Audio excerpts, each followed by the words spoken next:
নমস্কার।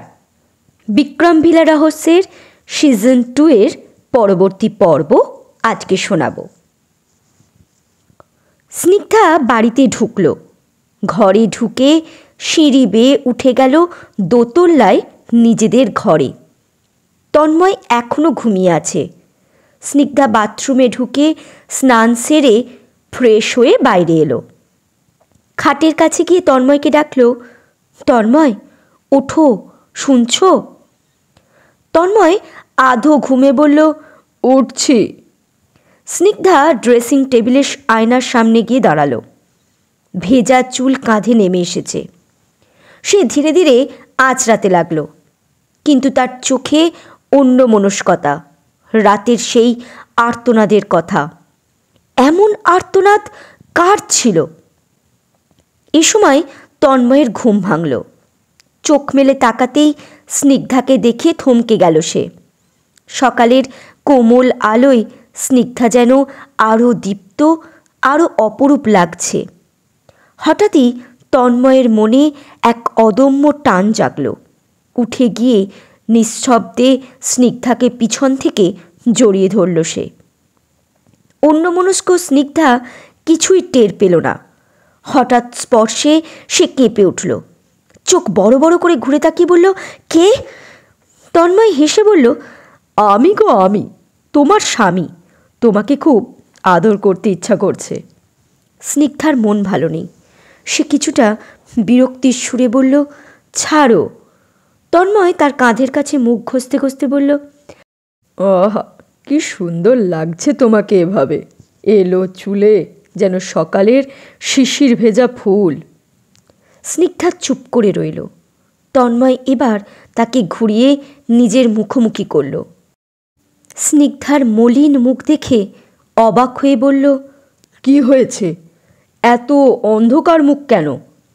নরম সুরে স্নিগ্ধা বলল, পাশের বাড়ির গৌতম সাপের কামড়ে মারা গেছে। তন্ময় আঁতকে উঠে বলল, কি? গৌতম? কখন? কিভাবে? স্নিগ্ধা গম্ভীর মুখে সব বলল, সব জানালো। গৌতমের বৌদি রিনি, তার যে স্কুলের বান্ধবী, তার কাছ থেকে যা যা শুনেছিল সবই জানালো। শুনে তন্ময়ের মন খারাপ হয়ে গেল। কিছুক্ষণ চুপ করে থেকে বলল, গতকালই তো তুমি জিজ্ঞাসা করছিলে ওই বাড়িতে কোনো অঘটন ঘটেছে কিনা। তুমি একথা কেন জিজ্ঞাসা করেছিলে? কিছু কি আঁচ করেছিলে? স্নিগ্ধা গতকাল গৌতমদের দোতলার জানলার কাঁচে ওঠা সেই অদ্ভুত দৃশ্যের কথা আর সাপের ফোঁস আওয়াজ শোনার কথা খুলে বলল। তন্ময় মনোযোগ দিয়ে শুনল। তারপর বলল, দোতলার জানলার কাঁচে যেটা দেখেছ ওটা নিছক ভ্রম। ওখানে সাপ যাবে কি করে? তবে হ্যাঁ, বাড়ির আশেপাশে কোনো গর্তে থাকতে পারে। হরিকাকাকে বলবো একবার দেখতে। এই বলে তন্ময় বাথরুমে ঢুকল। সে দাঁত মেজে মুখ ধুয়ে ফ্রেশ হয়ে বেরিয়ে এলো। স্নিগ্ধা বিছানা গোছাচ্ছে। তন্ময় বলল, আমি নিচে যাচ্ছি। এই বলে সে ঘর থেকে বেরিয়ে গেল। হঠাৎ স্নিগ্ধা স্পষ্ট ফোঁস আওয়াজ শুনতে পেল। মনে হলো ঠিক জানালার পর্দার আড়ালেই সেই শব্দ। তার বুক ধক করে উঠল। ভয়ে কেঁপে উঠে সে ডেকে উঠল, তন্ময়! তন্ময় স্নিগ্ধার গলা শুনে দৌড়ে ফিরে এসে বলল, কি হয়েছে? স্নিগ্ধা আতঙ্কিত কণ্ঠে বলল, সাপের ফোঁস আওয়াজ হচ্ছে আমাদের জানালার পর্দার আড়ালে। তন্ময় কান পাতল, কিছু শুনতে পেল না। সে বলল, আমি তো কিছুই শুনতে পাচ্ছি না। সেই মুহূর্তেই স্নিগ্ধা লক্ষ্য করল আওয়াজটা বন্ধ হয়ে গেছে। তন্ময় পর্দা সরিয়ে খুঁটিয়ে দেখল কোথাও কোনো সাপ নেই। সে শান্তভাবে বলল, তোমার মনে ভয় ঢুকে গেছে, চলো নিচে যাই। স্নিগ্ধা বলল, সত্যি ফোঁস আওয়াজ শুনেছি আমি। তন্ময় স্নিগ্ধার হাত ধরে ঘরের দরজার দিকে যাচ্ছে। স্নিগ্ধা জানলার দিকে ফিরে তাকালো। তন্ময় বলল, পড়ে যাবে, সামনে ফিরে হাঁটো। তন্ময় তার কথা বিশ্বাস করল না দেখে স্নিগ্ধার তার ওপর রাগ হলো। তারা নিচতলায় নামল। স্নিগ্ধা ঠাকুর ঘরে ঢুকলো পুজো দিতে। তন্ময় হরিপদকে বলল, চলো তো হরি কাকা, বাড়ির চারপাশে কোথাও সাপের গর্ত আছে কিনা দেখে আসি। দুজনে মিলে বাড়ির চারপাশ ঘুরে দেখল, এমনকি চারপাশের পাঁচিলের বাইরের দিকটাতেও মুখ বাড়িয়ে খুঁজল, কিন্তু কোনো সাপের গর্ত বা সাপ চোখে পড়ল না। তন্ময় দোতলার জানালার দিকেও তাকালো, সেখানেও সাপ দেখতে পেল না। পুজো দিয়ে স্নিগ্ধা খাবার ঘরে ঢুকল। তার মা বলাকা রুটি বানানোর জন্য আটা মাখছে। স্নিগ্ধা বলল, সরো মা, আমি করছি। বলাকা হেসে বলল, আটা মাখা হয়ে গেছে। এ সময় হরিপদ এসে স্নিগ্ধাকে বলল, মা, আমি আর বড় খোকা চারপাশটা দেখলাম, কোথাও সাপ বা গর্ত চোখে পড়ল না। বাজার থেকে কিছু লাগলে বলো, এক্ষুনি নিয়ে আসি। প্রাণকৃষ্ণবাবুরা তো চলে যাবেন। স্নিগ্ধা অবাক হয়ে বলল, কি বলছো হরি কাকা, কালই তো তারা এসেছেন, আজ কেন চলে যাবেন? সে তাড়াতাড়ি বসার ঘরে গেল। সেখানে প্রাণকৃষ্ণবাবু, সুরেনবাবু, ভুবনবাবু, মমতা দেবী, কিঙ্কর আর তন্ময় বসে কথা বলছে। স্নিগ্ধা প্রাণকৃষ্ণবাবুকে বলল, কাকাবাবু, হরি কাকা বলছে আপনারা নাকি আজই চলে যাবেন। তন্ময় বলল, দেখো না, কাকাবাবুরা থাকতে চাইছে না। প্রাণকৃষ্ণবাবু বললেন, অনেক কাজ আছে মা, তাই ফিরতেই হবে। স্নিগ্ধা দৃঢ়ভাবে বলল, না, গতকালই তো এসেছেন, আজ কিছুতেই যেতে দেব না। মমতা দেবী স্নেহভরা কণ্ঠে বললেন, পরে আবার আসবো মা। স্নিগ্ধা হাসি মুখে জবাব দিল, আসবেন তো অবশ্যই, কিন্তু আজ থাকতেই হবে। কিঙ্কর দ্বিধা নিয়ে বলল, বড় বৌদি, সামনে আমার চাকরির পরীক্ষা আছে, থাকলে চলবে না। স্নিগ্ধা বলল, একদিন থাকলে কোনো ক্ষতি হবে না ভাই। শেষমেশ সবার জোড়াজুড়িতে তারা থাকতে রাজি হলো। তন্ময় হরিপদকে নিয়ে বাজারে গেল। স্নিগ্ধাদের রান্নাঘর পূর্ব দিকে। সকালের জলখাবারের জন্য স্নিগ্ধা রুটি, সবজি আর তরকা রান্না করল। তন্ময় আর হরিপদ বাজার থেকে ফিরল। সবাই মিলে সকালের জলখাবার খেল। স্নিগ্ধার মা বলাকা বাজারের সব জিনিস গুছিয়ে দিলেন, আর স্নিগ্ধা নিজে দুপুরে রান্না করল।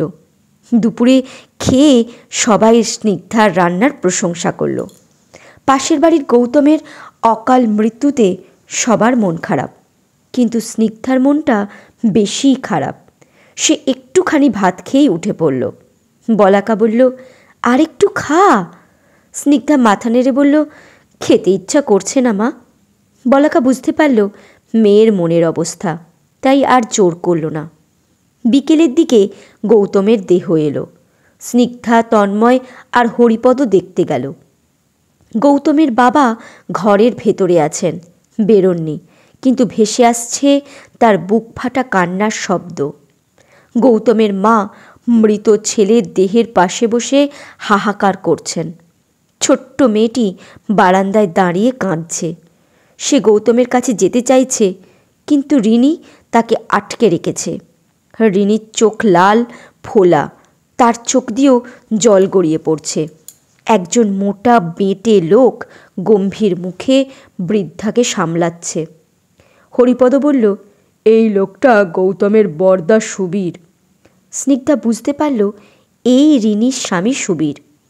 স্নিগ্ধা রিনির কাছে গিয়ে তাকে বলল, শান্ত হ, তুই ভেঙে পড়লে তোর শ্বশুর শাশুড়ি আরও ভেঙে পড়বে।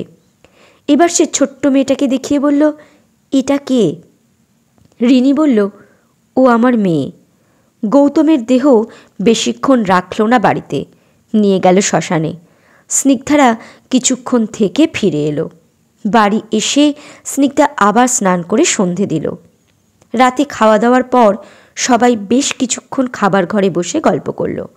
তারপর গত রাতে যে যেখানে শুয়েছিল সেখানে শুয়ে পড়ল। তন্ময় আর স্নিগ্ধাও শুয়ে ঘুমিয়ে পড়ল। গভীর রাতে হঠাৎ স্নিগ্ধার ঘুম ভাঙল এক অদ্ভুত সুরে, গানের মতো, অথচ গান নয়, তাতে যেন মিশে আছে করুণ আর্তনাদ, বুক ফাটা বিলাপ। চমকে উঠে সে টের পেল সুরটা ভেসে আসছে পূর্ব দিকের জানালা দিয়ে। স্নিগ্ধার ভেতর কেঁপে উঠল প্রশ্ন, এ অন্ধকার রাতে কে গান গাইছে? আদৌ কি গান, না অন্য কোনো আহাজারি? শব্দটা স্পষ্ট নয়, তবু সেই সুরে রয়েছে অদ্ভুত মাদকতা। মনে হচ্ছে কোনো অচেনা শক্তি তাকে টেনে নিচ্ছে অজানার দিকে। ওই করুণ সুরে তার চোখ ভিজে উঠেছে অকারণেই। বুকের ভেতরটা ভার হয়ে আসছে কান্নায়। সে চেষ্টা করল বিছানায় পড়ে থাকতে, কিন্তু পারল না। যেন কোনো অদৃশ্য হাত তাকে ডেকে নিয়ে যাচ্ছে। তন্ময় পাশেই ঘুমিয়ে আছে, কিন্তু স্নিগ্ধা তাকে কিছুই বলল না। মন্ত্রমুগ্ধের মতো খাট থেকে পা নামালো সে। নিঃশব্দে দরজা খুলে বাইরে বেরিয়ে এলো। ঘর ভরে থাকা অন্ধকার সরে গিয়ে সিঁড়ির দিকে এক অচেনা শীতলতা তাকে আহ্বান করল। স্নিগ্ধা থমকালো না। নিঃশ্বাস বন্ধ করে সে অন্ধকারে সিঁড়ি বেয়ে ধীরে ধীরে নেমে যেতে লাগলো। প্রতিটা পায়ের শব্দ যেন বাড়ির নিস্তব্ধতার ভেতর অদ্ভুত প্রতিধ্বনি তুলছে। স্নিগ্ধা সিঁড়ি বেয়ে নিচে নেমে এলো। চারপাশে ঘোর অন্ধকার। সে বসার ঘর পেরিয়ে বারান্দায় এসে দাঁড়ালো।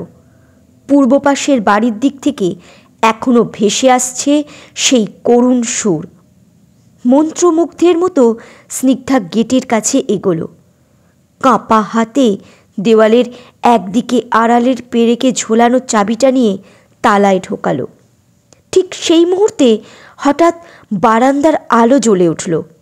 পিছন থেকে গম্ভীর কণ্ঠ ভেসে এলো, এত রাতে কোথায় যাচ্ছ মা? স্নিগ্ধা কেঁপে উঠে ঘুরে তাকালো। দেখল ভুবনবাবু তার পিছনে দাঁড়িয়ে আছেন। চোখে মুখে বিস্ময়, গলায় উদ্বেগ।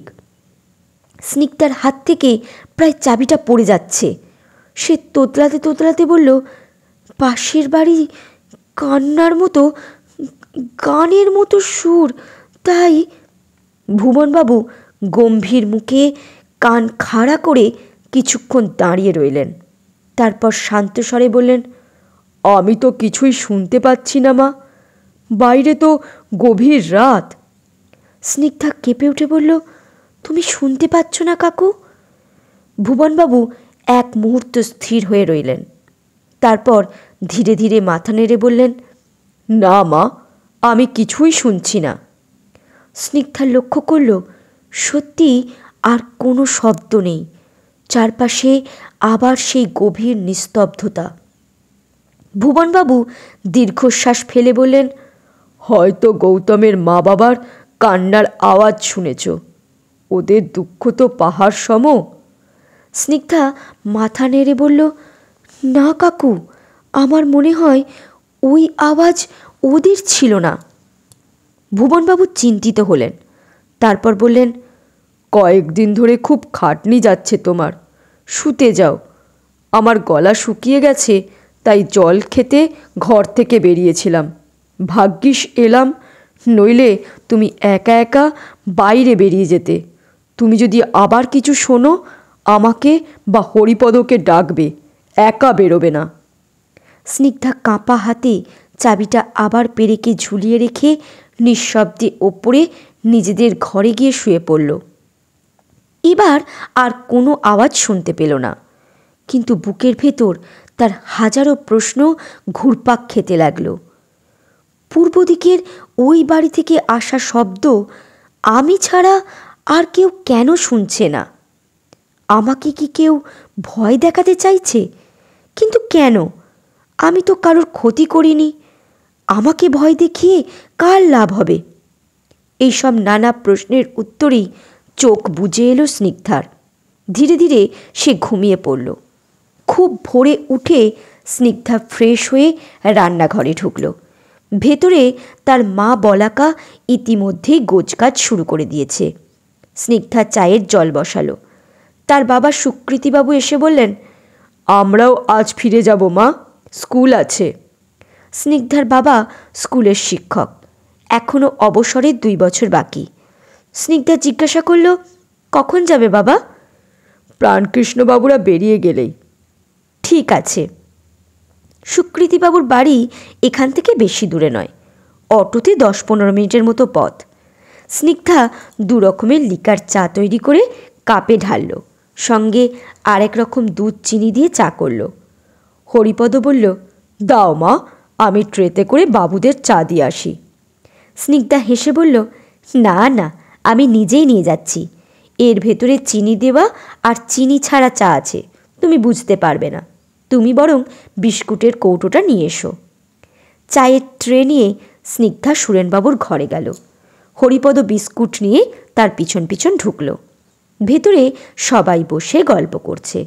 ভুবনবাবু হেসে বললেন, এই তো আমাদের মা চা এনেছে। স্নিগ্ধা ভুবনবাবুকে, তার বাবাকে আর হরিপদকে চিনি দেওয়া লিকার চা দিল। প্রাণকৃষ্ণবাবু আর মমতা দেবীকে দিল চিনি ছাড়া লিকার চা, আর কিঙ্করের জন্য দুধ চিনি চা। তন্ময় এসে বলল, আমার চা করেছো? স্নিগ্ধা মুচকি হেসে বলল, আনছি। সে রান্নাঘর থেকে দুধ চা এনে তন্ময়কে দিল। মমতা দেবী স্নিগ্ধার দিকে তাকিয়ে বললেন, তোমার মা আর তুমিও চা খেয়ে নাও। স্নিগ্ধা হেসে মাথা নেড়ে জানালো, আমরা পরে খাবো। প্রাণকৃষ্ণবাবু বললেন, আমরা কিন্তু শিয়ালদা থেকে 10টা 15-র বর্ধমান লোকাল ধরব, তাই বেশি কিছু রান্না করতে হবে না, ডাল ভাত হলেই চলবে। স্নিগ্ধা একটু অভিমানী স্বরে বলল, কয়েকদিন থেকে যেতে পারতেন কাকাবাবু। না মা, পরে আবার আসবো। স্নিগ্ধার মন খারাপ হয়ে গেল। ঘর থেকে বেরিয়ে এলো সে। কিঙ্কর তার চায়ের কাপ হাতে নিয়ে নিঃশব্দে পেছন পেছন বেরোলো। রান্নাঘরে এসে স্নিগ্ধা রান্না বসাতে শুরু করলো।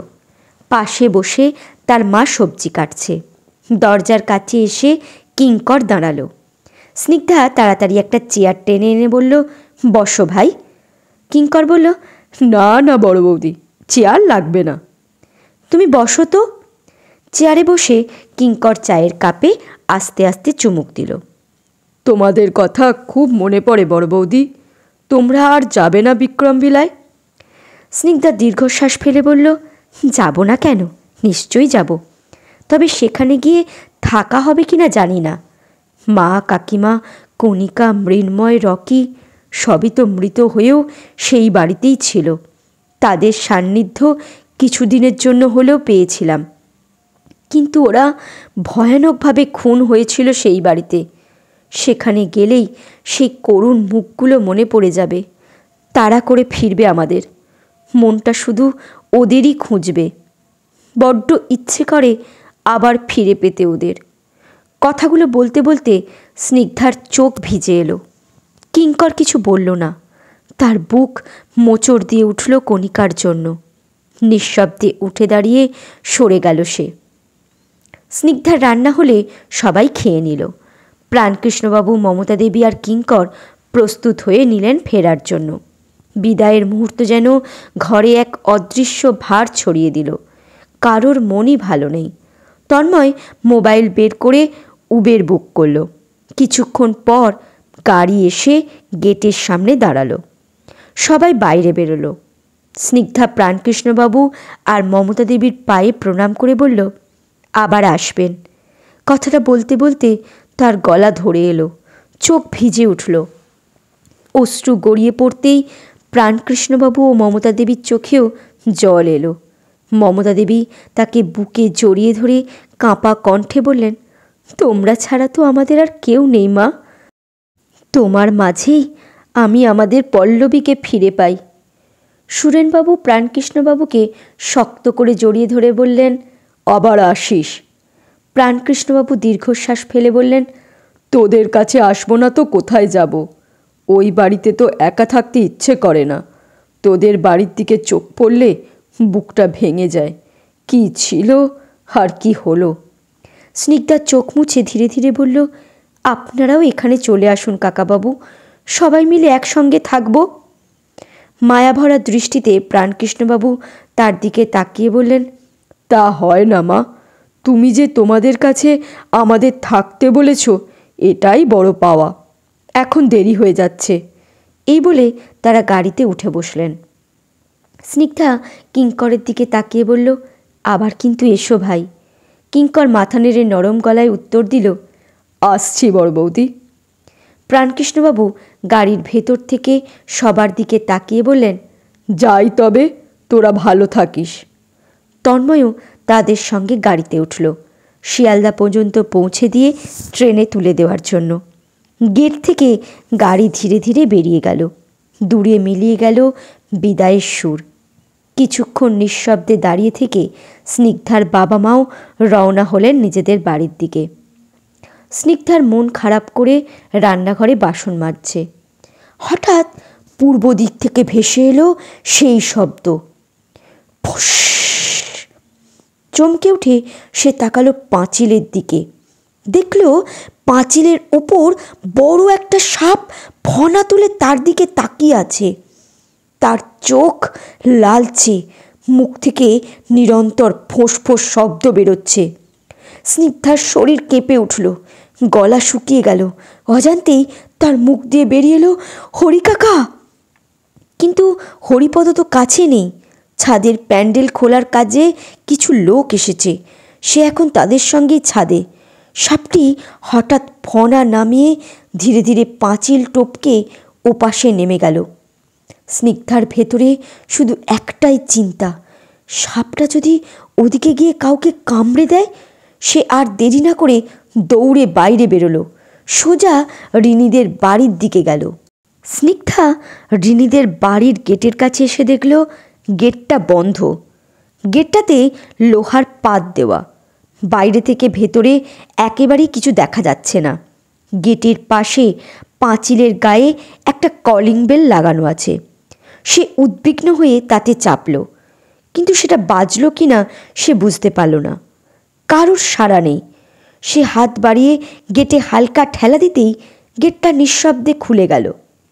সে তাড়াতাড়ি ভেতরে ঢুকে সাবধানে চারপাশে তাকাতে তাকাতে এগোলো। বাড়ির পশ্চিম পাশে এসে দাঁড়ালো ঠিক সেই পাঁচিলটার কাছে যেখান দিয়ে সাপটাকে এ পাশে নামতে দেখেছিল। কিন্তু জায়গাটা একেবারে ফাঁকা, সাপের কোনো চিহ্ন নেই। স্নিগ্ধা আশেপাশে খুঁজতে লাগলো কোথাও গর্ত আছে কিনা। হঠাৎ ভেতর থেকে গম্ভীর গলায় আওয়াজ ভেসে এলো, কে ওখানে? স্নিগ্ধা চমকে উঠল, তাকালো পাশের একটি ঘরের জানালার দিকে। পর্দার ফাঁক দিয়ে কেউ উঁকি দিচ্ছে। স্নিগ্ধা স্পষ্ট বুঝল সে রিনির স্বামী সুবীর। দৃঢ় কণ্ঠে স্নিগ্ধা সুবীরকে বলল, এখানে একটা বড় সাপ ঢুকেছে। কথা শেষ হতেই সুবীর পর্দা টেনে দিল। মুহূর্তের মধ্যে ভেতর থেকে তড়ি ঘড়ি বেরিয়ে এসে বাড়ির সামনের দিকে ঘুরে স্নিগ্ধার কাছে এসে দাঁড়ালো। চোখে তার এক ধরনের তীক্ষ্ণ দৃষ্টি। সে গম্ভীর স্বরে জিজ্ঞাসা করল, আপনি কে? স্নিগ্ধা উত্তর দিল, আমি স্নিগ্ধা, ওই বাড়িটা আমাদের, আমি তন্ময় চ্যাটার্জির স্ত্রী। সুবীর মাথা নেড়ে বলল, ও আচ্ছা, আপনি বলছিলেন সাপের কথা। হ্যাঁ, এদিকে বড় একটা সাপ। সুবীর মুহূর্তের জন্য থমকে গেল। তার চোখে যেন এক ঝলক অচেনা আলো খেলে গেল, কিন্তু সঙ্গে সঙ্গেই সে মুখ গম্ভীর করে নিল। কপালে ভাঁজ ফেলে সোজা হয়ে দাঁড়িয়ে বলল, সাপ কোথায় দেখেছেন? স্বরটা উদ্বিগ্ন শোনালেও দৃষ্টিতে অদ্ভুত এক তীক্ষ্ণতা, যেন প্রতিটা শব্দ খুঁটিয়ে শুনতে চাইছে। স্নিগ্ধা সেই চোখের ভাষা বোঝার চেষ্টা না করেই তাড়াহুড়ো করে বলল, আমাদের রান্নাঘর থেকে দেখেছি, এই পাঁচিলের ওপরে ছিল, তারপর এদিকে নেমে আসে। আমি ভেবেছিলাম কাউকে যদি কামড়ে দেয়, তাই দৌড়ে চলে এলাম। সুবীর কৌতূহলী দৃষ্টিতে তাকিয়ে বলল, কি সাপ? স্নিগ্ধা দ্রুত উত্তর দিল, গোখরো বা কেউটে হবে। সুবীরের মুখে চিন্তার ছাপ ফুটে উঠল। মাথা নেড়ে বলল, ঠিক আছে, আমি দেখছি, আপনি বাড়ি যান। স্নিগ্ধা বাড়ির পিছনের দিকে এগোতে লাগলো। সুবীর বিরক্ত হয়ে বলল, পিছনে কেন যাচ্ছেন? হয়তো এই দিকটাই গেছে সাপটা। এই বলে স্নিগ্ধা বাড়ির পিছনে চলে গেল। সুবীর এবার স্পষ্ট রাগ নিয়ে বলল, আচ্ছা মহিলা তো আপনি, বলছি আমি দেখছি, আপনি বাড়ি যান। বাড়ির পিছনে গিয়ে স্নিগ্ধার চোখে পড়ল পায়খানার ট্যাঙ্কি, তার চারপাশ আগাছায় ঢাকা। সে বলল, আমার মনে হয় সাপটা এখানেই লুকিয়ে আছে, দয়া করে এই আগাছাগুলো সরান। আপনার ভাই গৌতম সাপের কামড়ে মারা গেছে, আমি চাই না আর কারোর কিছু হোক। সুবীর গম্ভীর স্বরে বলল, আপনি ওখান থেকে সরে আসুন। স্নিগ্ধা অনড়ভাবে বলল, না না, এখানে সাপ আছে, আপনি রেস্কিউ টিমকে খবর দিন, তারা এলে বোঝা যাবে কোথায় আছে সাপটা। আমরা পরশুদিন এসেছি ওই বাড়িতে, তারপর থেকেই মাঝে মাঝে আপনাদের দিক থেকে ফোঁস শব্দ শুনছি। সুবীর অবাক হয়ে তাকালো তার দিকে।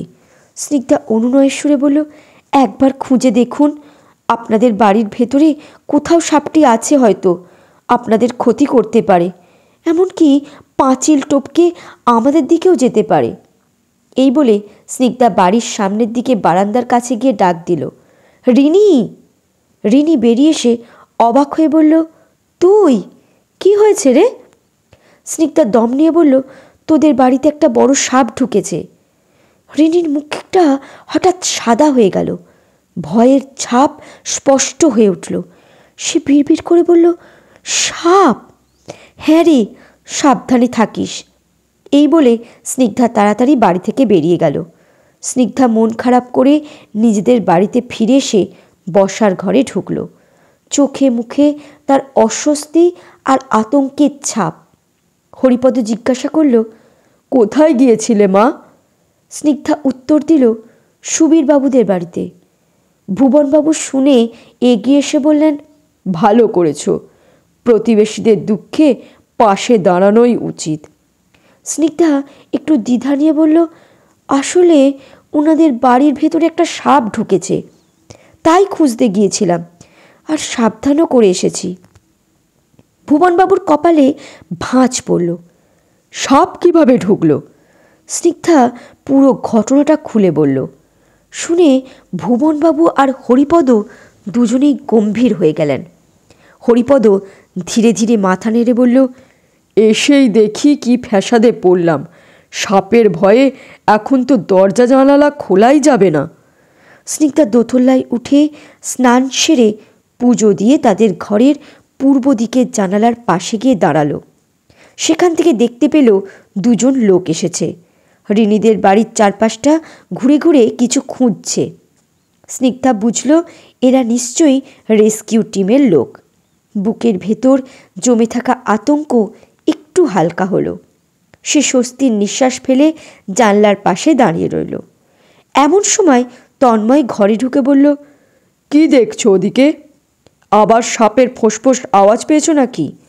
স্নিগ্ধা তাকিয়ে বলল, না, মনে হচ্ছে রেস্কিউ টিম এসেছে, সাপ খুঁজছে। তন্ময়ের মুখেও প্রশান্তি ফুটে উঠল। সে বলল, ভালো হয়েছে, এবার নিশ্চয়ই সাপটা ধরা পড়বে, ভয়টাও কেটে যাবে। এই বলে সে গামছা পরে জামা প্যান্ট খুলতে শুরু করলো। স্নিগ্ধা নিচু সুরে বলল, কাকাবাবুদের জন্য খারাপ লাগছে, যদি কিছুদিন আমাদের কাছে রাখতে পারতাম। না থাকলে তুমি কি করবে? তন্ময় বাথরুমে ঢুকল। দুপুরে সবাই একসঙ্গে খেতে বসল। ভুবনবাবু তন্ময়ের দিকে তাকিয়ে বললেন, তুই একটা কাজের লোক দেখ, এত বড় বাড়ি, এত ঘরদোর পরিষ্কার রাখা, রান্নাবান্না, বাসন মাজা, কাপড় কাচা, স্নিগ্ধার পক্ষে একা সামলানো কষ্টকর হবে। স্নিগ্ধা হালকা হেসে বলল, লোক রাখতে হবে না কাকু, আমি সব পারবো। হরিপদ কথায় যোগ দিয়ে বলল, মা তো আমায় কিছুই করতে দেয় না। সুরেনবাবু কপাল কুঁচকে হরিপদকে বললেন, তুই কেন কাজ করতে যাবি? তোরও তো বয়স হয়েছে, অনেক কাজ করেছিস এতদিন, এখন বিশ্রাম দরকার। হরিপদ গলায় একটু জেদ নিয়ে বলল, আমি কাজ ছাড়া থাকতে পারি না কর্তাবাবু, হাত পা না নাড়ালে শরীর আরও খারাপ হয়ে যাবে। ভুবনবাবু শান্ত গলায় বললেন, ঠিক আছে, তুই যেটুকু পারিস করিস, কিন্তু কাজের লোক রাখা লাগবেই। তন্ময় এবার স্নিগ্ধার দিকে ঘুরে বলল, শোনো, তুমি তোমার বান্ধবী রিনির কাছে জেনে এসো তো ওদের বাড়িতে কে কাজ করে, তাকে আসতে বলো, কথা বলে নেব কি কি কাজ করতে হবে আর কত টাকা নেবে। স্নিগ্ধা চুপ করে মাথা নাড়ল। বিকালে স্নিগ্ধা আবার গেল রিনিদের গেটের কাছে। কলিং বেল চাপল। একটু পরে রিনি এসে গেট খুলল।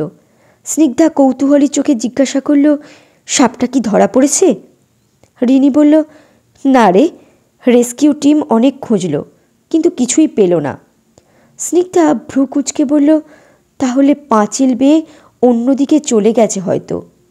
সে লক্ষ্য করল রিনি তাকে ভেতরে যেতে বলছে না, গেটের সামনেই দাঁড় করিয়ে রেখেছে, যেন ইচ্ছে করেই ভেতরে ঢুকতে দিতে চাইছে না। স্নিগ্ধা কথার মোড় ঘুরিয়ে বলল, তোর শ্বশুর শাশুড়ি কেমন আছে এখন? রিনি দীর্ঘশ্বাস ফেলে বললেন, ভালো নয়, বাবা একেবারেই হাঁটাচলা করতে পারে না, মায়ের হার্টের অবস্থা খারাপ, তার ওপর এই শোক। সত্যিই তো, এই শোক সামলানো কঠিন। মাসিমা এখন কি করছেন? এই বলে স্নিগ্ধা বারান্দার দিকে তাকালো। রিনি হঠাৎ একটু সরে দাঁড়ালো। বারান্দার দিকটা আড়াল হলো। সে গলায় একটু অস্বস্তি নিয়ে বলল, মা শুয়ে আছেন। স্নিগ্ধা জিজ্ঞাসা করল, তোদের বাড়িতে কাজ করে কে? রিনি অবাক হয়ে বলল, মানে? স্নিগ্ধা নরম স্বরে বলল, মানে কাজের লোক আছে কি? আমি তার সঙ্গে কথা বলতে চাইছিলাম, আমাদের বাড়িতেও তো একজন লোক দরকার। রিনির মুখটা শক্ত হয়ে গেল। গলায় হালকা বিরক্তি মিশিয়ে বলল, সর্বক্ষণের জন্য একটা মেয়ে আছে, এখন ভেতরে যাচ্ছি বুঝলি, বুঝতে তো পারছিস, দুজন শোকার্ত অসুস্থ মানুষকে সামলাতে হচ্ছে। স্নিগ্ধা মাথা নেড়ে বলল, আচ্ছা যা, পরে আবার আসবো। গেট থেকে নিজেদের বাড়ির দিকে হাঁটতে হাঁটতে স্নিগ্ধার মনে অদ্ভুত অস্বস্তি জমে রইল। রিনি যেন ইচ্ছে করেই তাকে ভেতরে ঢুকতে দিল না, ঠিক যেন ভেতরের কিছু লুকাতে চাইল। আজকে শুনলেন বিক্রমভিলা রহস্যের সিজন 2 এর 4 থেকে 6 পর্ব। পরবর্তী পর্ব খুব শীঘ্রই চলে আসবে। ধন্যবাদ।